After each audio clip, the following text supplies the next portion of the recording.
Hey everybody, welcome back. I'm continuing my quest to string 300 rackets at home in 2025 with rackets 184 and 185 on the year. A Babolat Pure Drive, I believe this is a 110. I was thinking it was a 107. It's a 110. And the Head Radical Power. Both rackets will be strung at 55 pounds with a full bed of NRG 18. These rackets have been featured in this series before. No real changes coming today. This client's been super consistent the entire time I've known him. Honestly, the Babolat's a little out of left field because he was playing a couple of the different head power rackets for quite some time. He had, I think he had all three of them actually. He had the Radical, the Extreme, and the Instinct all at one time. Which, if I remember right, the Instinct and the Extreme are basically the same racket. Like, I swear they're the exact same pattern, and it's just they changed the paint job on them. And I don't truly remember. This is this Radical Power is in the generation where Head with the graphene gave the option of interchangeable patterns. And like for the regular mid plus, which I have two of, and technically they called it an MPA, not just the mid plus, because they did make a separate just regular mid plus. But the racket is drilled so that it can have different patterns, and I feel like the pattern that this racket uses is the 14 by 19, not the 16 by 19, but I'll be completely honest, this is such an oddly patterned racket that I almost like have to figure it out every time I do it. And also with this racket, it's one of the ones where Head marked all of your holes on the racket, thankfully, because without it, this one would certainly be confusing between the 14 main and 16 main pattern.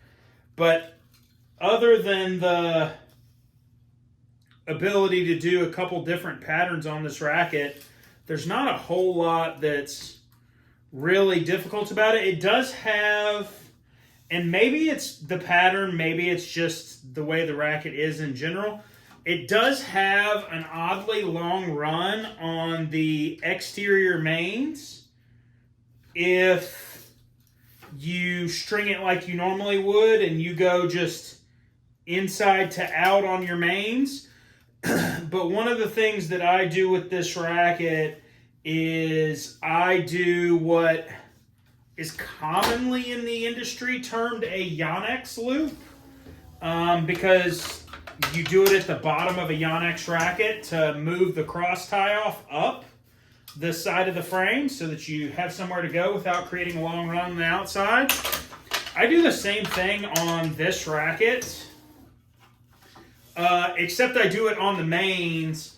So I'll actually run my interior mains like normal, and then when I get to the last two mains on the racket, rather than running the, in this case, 6th main and then the 7th main immediately, I actually skip the 6th main, go out and run the 7th main, and then circle back because it shortens down that tie-off run,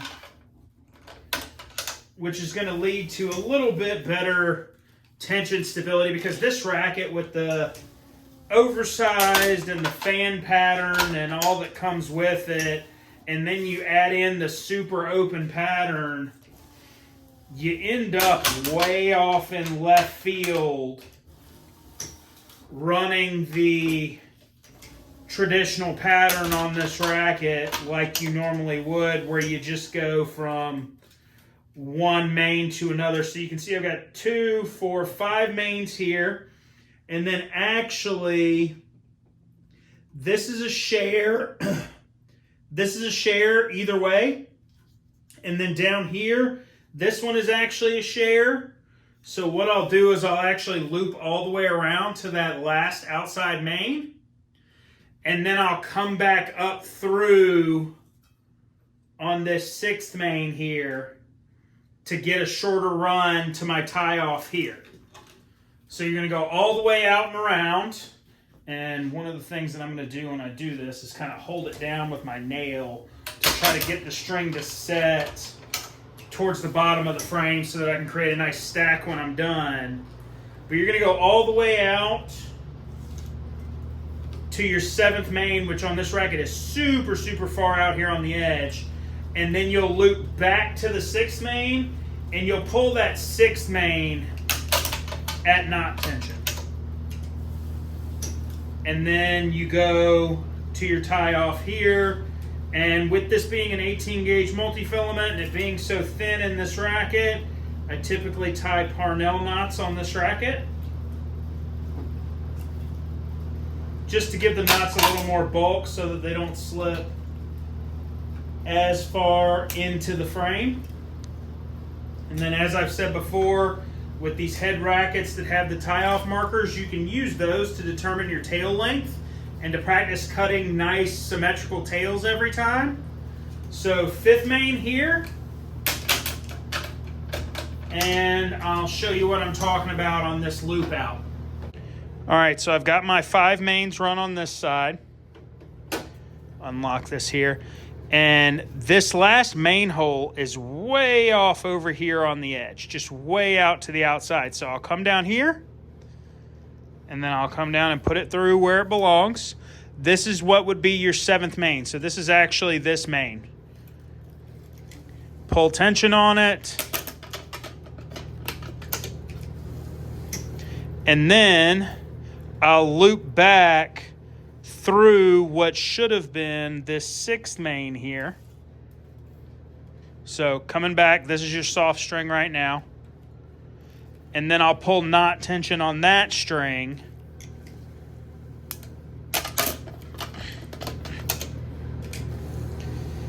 Because it shortens your run to this knot tie off here. Otherwise, you're going from all the way out here to tie off.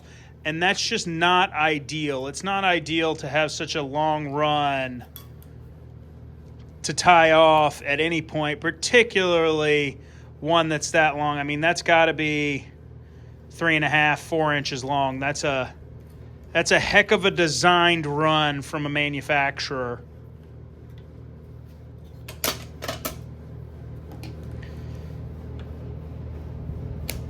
And then cut your tail symmetrical with the other.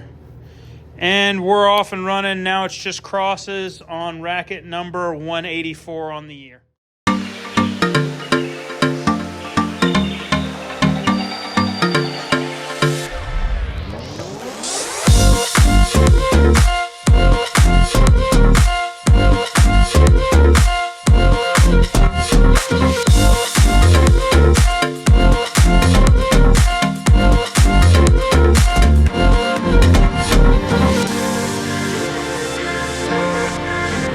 Rackets 184 and 185 on the year complete. A Babolat Pure Drive 110 and a Head Radical Power, both strung with NRG 18 gauge at 55 pounds. As a reminder, please like and subscribe, and if you would like to contribute to my efforts to string 300 rackets at home in 2025, please reach out via my website or Facebook page. It'll be linked below in the description. Thanks for watching. See you next time.